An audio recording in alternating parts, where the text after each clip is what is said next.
3 weeks, the nation will mark the 1-year anniversary of the tragedy at Marjory Stoneman Douglas High School in Parkland, Florida, where 17 students and staff were gunned down. Last year, I was in Washington, D.C. on the verge of the March for Our Lives, inspired by the Parkland kids. I was there with the organization I co-chair, the National Coalition Prosecutors Against Gun Violence.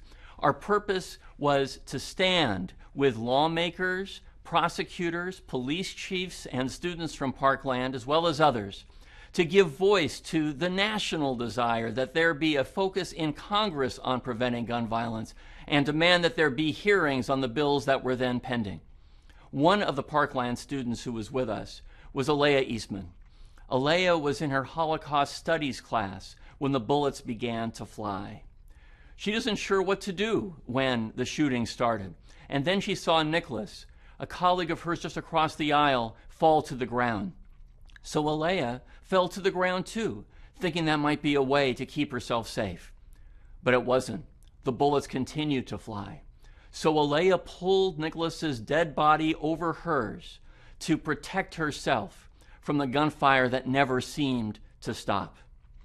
Here in Los Angeles, our school district is looked to for expertise by school districts throughout the United States on how to protect students. But we can always do better.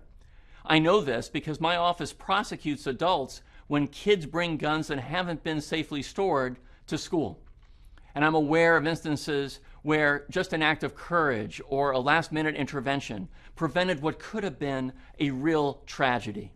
So in the days following Parkland, I convened a blue ribbon panel on school safety here in Los Angeles, comprised of experts in public health and public safety, on mental health issues, gun violence prevention, education, all coming together to hold hearings across the city of Los Angeles and hear from hundreds of members of the public.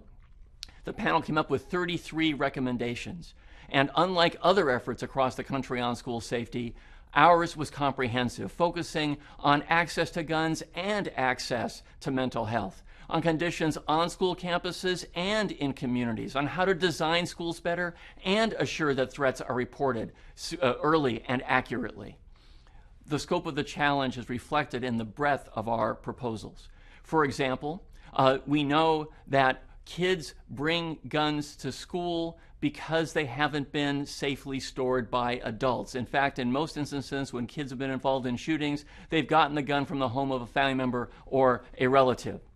So we proposed a robust, safe storage program so adults keep guns locked away.